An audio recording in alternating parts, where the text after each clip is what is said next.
morning show. Oh, man, it's about that time. Eva got something for you this Wednesday morning. Boy, I'm telling you, Eva, good morning.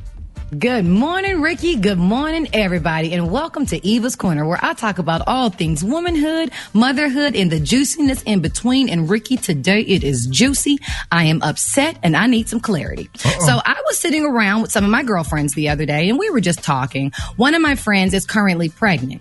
And she is like, I am done with kids. This is one and done. I'm not having any more. So she's looking into getting her tubes tied. And so I was just listening to her talk, sipping my wine. And she was saying, you know, she's looking into getting her tubes tied, but it might be easier for her husband just to get a vasectomy because she wouldn't have to get permission. So she kept on talking. But you ever get stuck on that one thing someone just said? What? I said, permission? So, what do you Wait a minute, have say to that get? again. Go back again. My girlfriend was telling me that she doesn't want to have any more kids and she wants to get sterilized. And so she was trying to decide if it should be her or her husband. But since it's easier for her husband just to go in and get a vasectomy versus her needing to get permission, she thinks she's just going to try to convince her husband. So I stopped her mid-sentence and I said, exactly, Ricky. Permission for what, Eva?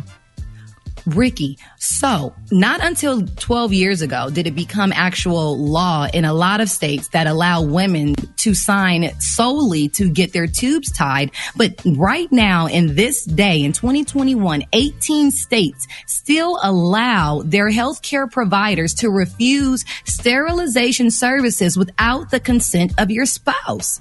So which means a woman, Eva, could not just walk into my OB and say, I want to get my tubes tied. And she say, okay, let's do your, necessary blood work and schedule your appointment and your procedure. I have to get a signature. And there are 18 states that still require that. Texas is one of them. You have to have so many children already, be of a certain age. If you are a childless woman, you cannot get a tubular at all. And if you're too young to get married, so maybe you're like 21, 22, and you decide you want your tubes tied, they will refuse that too. Can you believe this? And these are laws written by men. Talk about it, Ricky. These can't be laws written by, she have a right to do whatever she decides to do with her body. And you're absolutely correct. Why can't he go get a vasectomy? But see, he can go get a vasectomy without my signature, but I can't go get my tubes tied without his signature. There's a law that need to be changed. Yeah, that's crazy. That's crazy. It is absolutely, and Ricky, I thought I was seeing things. I just knew I was looking up old research because there is no way that is still the law today. And I learned that still to this day. Now, it is at the discretion of the medical provider, but a lot of medical providers that are men believe, and it is written, they believe that women are fickle in their decision making and will most likely change their mind later or end up with a new spouse that wants children. And if they are, so what? It's right. their body. Absolutely. So what if they're fickle? Right. I mean, just like they can tie the tubes, they can untie the tubes, right?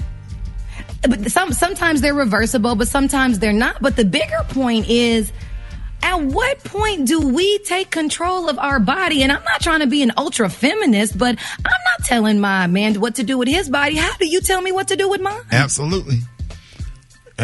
You're right about that. I think I'm with you. Yeah, that's wild. I digress. And I'm at that age where I'm considering, do you want more kids? What do you do? How do you make permanent, different decisions? Now, you can put an IUD in, you can do birth control, you can do all of that without your husband or significant other's consent. But tie your tubes. But it is important, Eva, to talk to him about it, and y'all agree on that. But it's not cool for him to have to say no if you want to say yes. But what if he wants you not to do it, but you want to do it? Then what do you do? Then that's gonna be rough because y'all married, and if somebody wants kids and somebody don't, that could possibly be a deal breaker for somebody. Like, that's a serious question to ask. But it has to be. I think it should be consensual. I think both people should figure out something, and either you go do it or you not. Discuss that's earlier hard. on. Yeah, before you get married. Maybe. In the Yeah, but what if your husband's a you get cheater all and that he out just the be way cheating early and doing on. all kind of stuff, and you decided, you know what, I can't control you, but I can You control need to get a me. divorce then. If you're going to take that away from him, if that's something he wants, then you need to let him know that and give him the option if he want to get out of the situation. What you But say, I think Gary? we're missing the point, though. The Bible said be fruitful and multiply. Oh. So, Gary. Okay, well, why you ain't got no damn kids?